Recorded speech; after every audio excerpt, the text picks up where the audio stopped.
రామ్మా కూర్చోండి. బాబుని పిలిపించావక్క? పిలిపించాను. పిలిపించడం ఏమిటి? ఏం లేదు, క్షమించండి. మీతో చెప్పొద్దని నేనే లలితని ఆపేశాను. మీ మొదటి భార్యకు మీ వల్ల కలిగిన బిడ్డను పెంచుకోవడానికి లలిత అంగీకరించింది.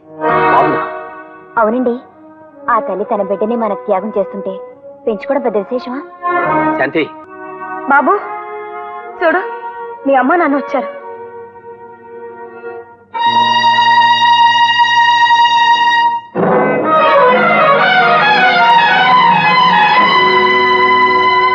లలిత, నీ వారి మొదటి భార్యని నేనేనమ్మా. ఇన్నాళ్ళు నీకు తెలియచేయడానికి సాహసించలేకపోయాను లలిత.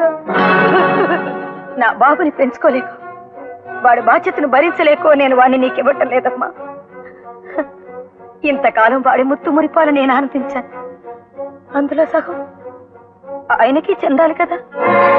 లలిత, ఒక భర్తని ఇద్దరు పంచుకున్నాం, ఒక బిడ్డని ఇద్దరు పంచుకోగలవనే ధైర్యంతోనే నా బాబు నీకు ఇస్తున్నాను లలిత.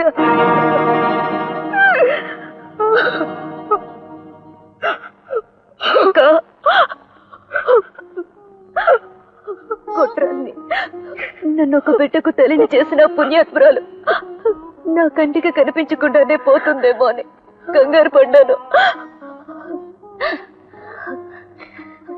ఒక్కసారి నీ పాదాలకి నమస్కరించే అవకాశం నాకివ్వక్క. లలిత, లలిత, ఏమిటిది? లలిత, క్షమించక్క.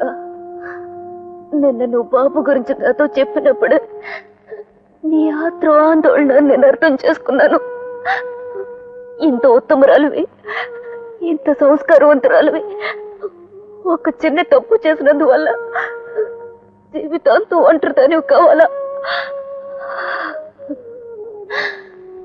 ఆడదానికి పరిపూర్ణతనిచ్చేది ఈ సంతానం. నా అసంపూర్ణమైన బతుకు అసంపూర్ణంగానే ముగిసిపోవాలి. అందుకే బయలుదేరే ముందు విషం తీసుకుని వచ్చాను. మధ్యలో వచ్చిన దాన్ని మధ్యలోనే పోవాలి.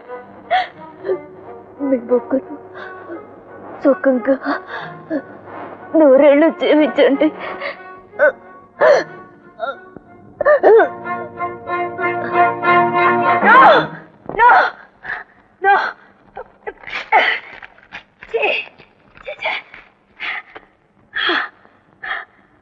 మా లలిత, నన్ను క్షమించమ్మా, నన్ను క్షమించు. నా ఆయుష్ కూడా నువ్వే పోసుకుని కలకాలం జీవించమని కోరవలసిన దాన్ని నీరా ఇలా రాశానేమ్మా. ఇంత నీచమైన ఆలోచన నాలో ఎలా వచ్చింది? పాత శాంతి మళ్ళీ నాలో ప్రవేశించిందా? No, never.